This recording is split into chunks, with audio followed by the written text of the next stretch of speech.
பஞ்சாங்கோ பார்க்காதே மாமா மாமா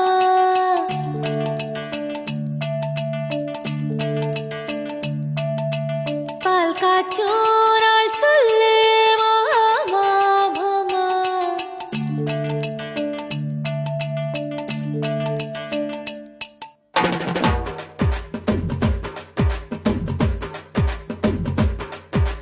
பஞ்சாங்கோ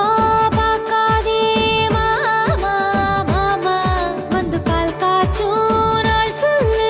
மாமா மாமா என் நெஞ்சுக்குள்ள வீடு ஒண்ணு கட்டி வைக்கிறேன் கட்டு சங்கிலியில் ஊஞ்சல் ஒண்ணு போட்டு வைக்கிறேன் வந்து வீடு உன்னை அதில் பூட்டி வைக்கிறேன் அந்த சாவி கொத்த இடுப்புல மாட்டி வைக்கிறேன்